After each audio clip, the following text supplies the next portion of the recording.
नमस्कार, मी सुमित शंकर सावंत आणि तुम्ही पाहताय TV9 मराठी न्यूज टॉप 9 या बुलेटिन मध्ये तुमचं स्वागत। सुरुवातीला लोकसभेचा आखाडा त्या संदर्भातल्या आपण टॉप 9 बातम्या बघूयात।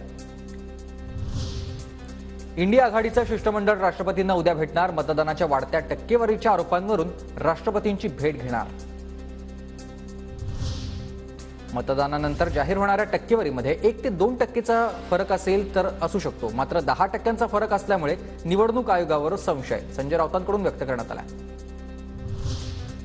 रात्री उशिरापर्यंत मतदान होत असल्यानं मतांच्या टक्केवारीत तफावत, विरोधकांकडून अजेंडा सेट करण्याचा प्रयत्न। चंद्रशेखर बावनकुळेंचं उत्तर आहे। उशिरापर्यंत त्या ठिकाणी मतदान होतं ते मग तुम्ही ईसीआयला कळवतं, ईसीआय जाहीर करतं, याला जो काळ लागतो त्या काळाला आमचा दोष आहे का? नरेटिव्ह सेट करण्याचा प्रयत्न करतात। ईसीआय शेवटचं मतदान होत झाल्याशिवाय फायनल टक्केवारी डिक्लेअर करत नाही।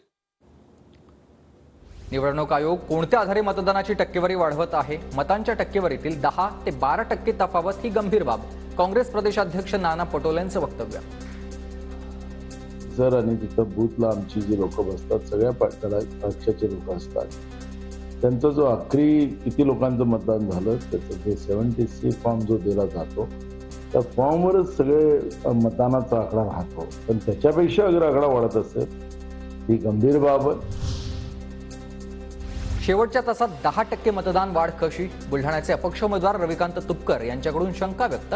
प्रत्येक मतदान केंद्रातील व्हिडिओ रेकॉर्डिंग जतन करून ठेवण्याची मागणी। 14 जून 2022 मध्ये अयोध्येत शिंदेंनी मोदींसोबत सत्तेत जाण्यासाठी विनंती केली होती। तुरुंगात जाण्याचं वय राहिलं नाही असं म्हणत शिंदे म्हणाले होते। संजय राऊतांचा हा गौप्यस्फोट आहे। तुरुंगात जायला मला भीती वाटते, आता काय मी तुरुंगात जाऊ शकत नाही।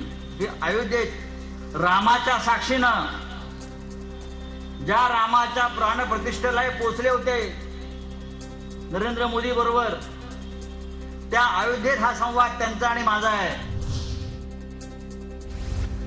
तर एकनाथ शिंदे सर्व उघडपणे करतो, वडेट्टीवारांना माहीत आहे का? माहीत असेल तर सोनिया गांधींना माहीत असेल, मुख्यमंत्री शिंदेंचं उत्तर। एकनाथ शिंदे 2013 मध्येच 4 आमदारांसह काँग्रेसमध्ये जाणार होते। आमदारांनी माघार घेतल्यानं शिंदेंचं बंड फसलं। ठाकरे गटाचे उमेदवार राजन विचारे यांचा हा दावा आहे। 5 आमदार घेऊन तुम्ही स्वतः मिळून चार आणि तुम्ही स्वतः आमदार घेऊन काँग्रेसमध्ये प्रवेश करणार होता, तेव्हा 4 आमदार त्यावेळेला हे झाले की काँग्रेसच्या तिकीटावर आम्ही कसं काय निवडून येणार, आणि त्यावेळेला ते बॅक झाल्यानंतर तुमचं हे बंड फसलं। एकनाथ शिंदे आमच्याकडे येणार होते, वरिष्ठांमध्ये चर्चा होती। राजन विचारे यांच्या दाव्याला काँग्रेसचे नेते विजय वडेट्टीवार यांचा दुजोरा।